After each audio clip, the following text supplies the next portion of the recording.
नवी मुंबई यांच्याकडे वर्ग करण्यात आला. कोणाच्या सांगण्यावरून करण्यात आला? आरोप मयताच्या नातेवाईकाच्या सांगण्यावर. मग काय झालं त्याच्यानंतर 2008 मध्ये, तर हे प्रकरण फार जुनं आहे. 2008 मध्ये माननीय उच्च न्यायालयामध्ये आनंदी देवी जे पवनराजेच्या पत्नी आहेत त्या उच्च न्यायालयात गेल्यात. त्यांनी या प्रकरणामध्ये एक तानाजी पाटील, आपल्याला माहीत असेल तानाजी पाटीलची नार्को ही पूर्णपणे मीडियावरती दाखवण्यात आली आणि उच्च न्यायालयात प्रकरण पेंडिंग असताना ही नार्कोची सीडी जी आहे ती बाहेर मीडियाकडे लीक करण्यात आली.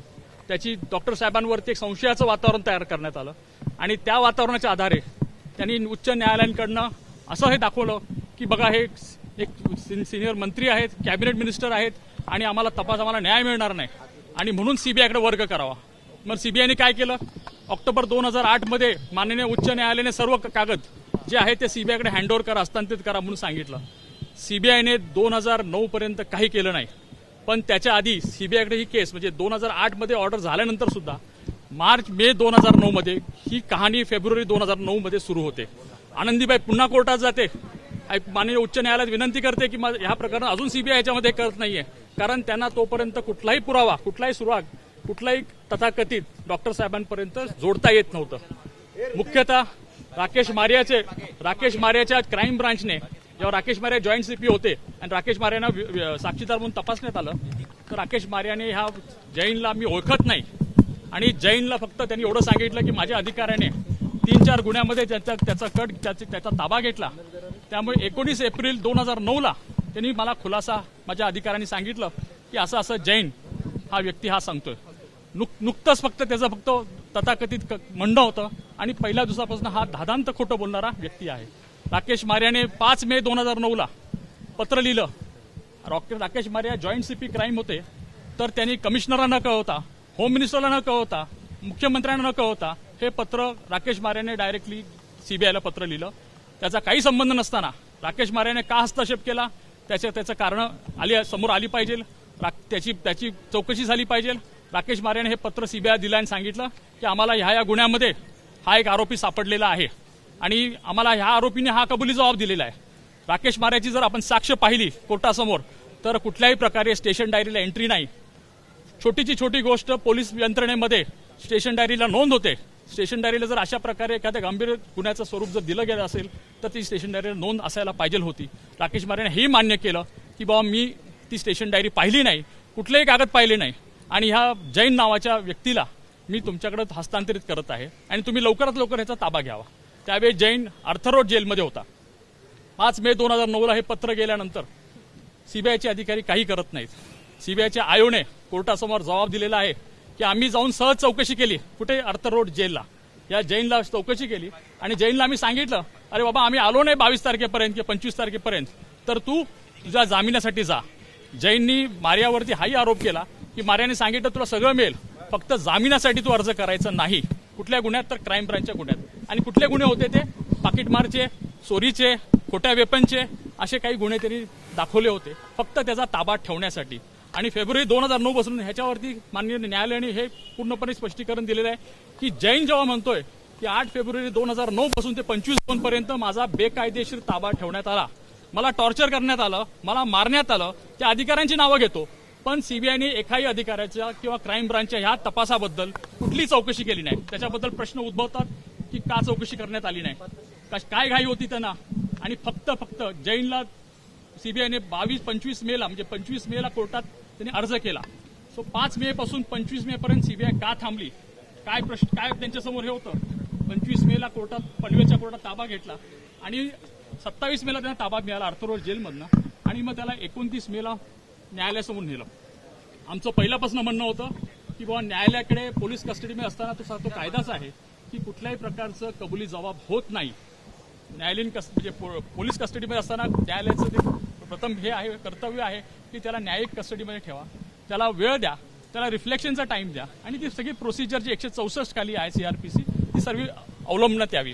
पण असं काही करण्यात आलं नाही. मग ह्याच्यामध्ये जसं न्यायालयाने सांगितलेलं आहे आणि जे रेकॉर्डवर आहे त्याच्या कबुली जबाबमध्ये काही एक उल्लेख नाही. डॉक्टर साहेबांचा उल्लेख नाही, डॉक्टर साहेबांच्या बद्दल उल्लेख नाही किंवा त्यांना भेटल्याचाही उल्लेख नाही. मग हा काय करतो, हा म्हणजे त्याच्यानंतर त्याच्या कबुली जबाबानंतर 29 मेला आहे त्याचा कबुली जबाब जो काही घेतलेला आहे तो डिफेक्टिव्ह आहे, हे न्यायालयाने त्याचं स्पष्टीकरण केलेलं आहे. पण नुसतं त्याच्यावर नाही तर त्याला 2 दिवसामध्ये त्याच्या कबुली जबाबावर सगळ्या आरोपींना अटक होते, प्रामुख्याने डॉक्टर साहेबांना. आणि अटक करणे हाच एक त्यांचा उद्देश होता, हाच एक त्यांचा मुद्दा होता. त्यांना तिथेच डॅमेज करायचं होतं डॉक्टर साहेबांना. कारण तुम्हाला माहिती असेल मे 2009 मध्ये डॉक्टर साहेब लोकसभेचे खासदार म्हणून निवडणूक लढले, निवडून आले आणि केंद्रामध्ये मंत्री होणार होते. तर त्यांना कुठेतरी थांबवण्यासाठी त्यांच्यासाठी ह्या सगळ्या गोष्टी करण्यात आल्या. आणि मग त्यांचं त्या प्रकारे हे केलं. तपासामध्ये त्याच्यानंतर त्यांनी तपास सुरू केला म्हणजे तथाकथित गाडीचं दाखवलं, गाडीची रिकव्हरी दाखवली, तुम्हाला हॉटेलच्या एंट्र्या दाखवल्या. त्या सगळ्या कोर्टाने ग्राह्य धरल्या नाहीत. कारण हा जैनच मुळात खोटारडा माणूस आहे, खोटं बोलत आहे, वारंवार आपले हे बदलत गेला. नुसतं एवढंच नाही तर त्यांनी कोर्टासमोर माननीय न्यायालयासमोर सुद्धा त्याची जबानी झाली, त्याची साक्षीदार म्हणून त्याची माफीचा साक्षी झाल्यानंतर ती जबानी झाली, त्याच्याशी सुद्धा खोटं बोललेलं आहे. प्रत्येक वेळ तो बदलत जातो, प्रत्येक वेळ नव्यानं काही सांगतो, प्रत्येक वेळ त्याला हे करण्यात आलं. पण आम्हाला त्याच्यावरती गांभीर्यानं बघावं लागतं. कोर्टाने देखील कबुली जबाब त्यांनी पैसे घेतले होते, 2दा पैसे घेतले होते असेही देखील कोर्टापुढे आले. त्याची तथाकथित कहाणी आहे. कुठलाही पैशाचा उल्लेख नाही, कुठल्याही पैशाची देवणघेवण नाही, कुठल्याही पैशाचं नाही. उलट त्यांनी स्वतः म्हटलेलं आहे की मी एक मोठा व्यापारी आहे, माझे 6 फ्लॅट मुंबईत आहेत, माझे राजस्थान कंक्रोलीमध्ये 2 बंगले आहेत आणि मी एक मोठा व्यापारी असून माझं 5 किलो सोनं आहे. एवढंच नाही तर मी पोलिसांचा स्पेशल खबरी आहे, माझ्याकडे पोलिसांची लायसन्स गन आहे, पोलिसांनी ठाणे पोलीस कमिशनर आणि मी एन्काउंटर सुद्धा केलेले आहेत. अशाबद्दल सुद्धा न्यायालयाने ह्याचं विस्तृत हे केलेलं आहे की ह्याचं बॅकग्राऊंड बघा. ह्याला सगळ्या गोष्टी माहीत होत्या, ह्याला पोलिसांची प्रोसिजर माहीत होती, पोलीस कस्टडी घेतात कशी माहीत होती, पोलीस एन्काउंटर कसे करतात तेही माहिती होते. त्यामुळे ह्या सगळ्या गोष्टी त्यांनी सगळ्या खोट्या कोर्टासमोर आणलेल्या. सर, एक महत्वाचा प्रश्न, ओमराजे निंबाळकर म्हणतात की या निकालाला हायकोर्टामध्ये ते अपील करणार आहेत, आव्हान देणार आहे, तर त्याकडे तुम्ही कसं वागता, तिथे सुद्धा तुमची बाजू कशी असेल? एक प्रश्न पहिली गोष्ट म्हणजे प्रथमतः प्रत्येकाला न्याय मागण्याचा अधिकार आहे, तो त्यांनी वापरावा, त्याच्याबद्दल आमचं म्हणणं नाही. पण आज काय झालं, तुम्ही परवाचं ते दाखवलं आणि मीडियामध्ये आलं की त्यांनी स्वतः सांगितलं की माझा राजकारणाचा जन्म त्याच्यावर झाला. आता मी म्हणेल की आता राजकारण पण ह्याच्यावर संपणार. जेव्हा ही केस संपलेली आहे, त्याचं राजकारणचं भांडवलही संपलेलं आहे आणि इथून पुढे म्हणजे आम्ही तिथेही थांबणार नाही. तर ह्याच्यामध्ये खरे मारेकरी कोण होते, हा तपास कुठे डायव्हर्ट करण्यात आला, हा जैन नावाचा व्यक्ती कुठून आला, कुणाच्या सांगण्यावरनं आला, कशा पद्धतीचे पुरावे का कोर्टाच्या सांगण्यावर गोळा करण्यात आले, ह्याच्यामध्ये कुणाचा काय उद्देश होता आणि डॉक्टर साहेबांच्या बद्दल का डॉक्टर साहेबांना हे करण्यात आलं. कारण गेलं राजकारण तुम्ही पाहिलेलं आहे, हे सगळ्या इलेक्शनमध्ये हाच विषय, डॉक्टर साहेबांची बद्दल विषय करणं, हा गुन्ह्यासंदर्भातला विषय करणे आणि हा संदर्भ घेऊन प्रत्येक इलेक्शनमध्ये लोकांसमोर पुढे जाणे. Thank you so much. हिंदीमध्ये हिंदी पाहिजे का? एबीपी माझा, उघडा डोळे बघा नीट.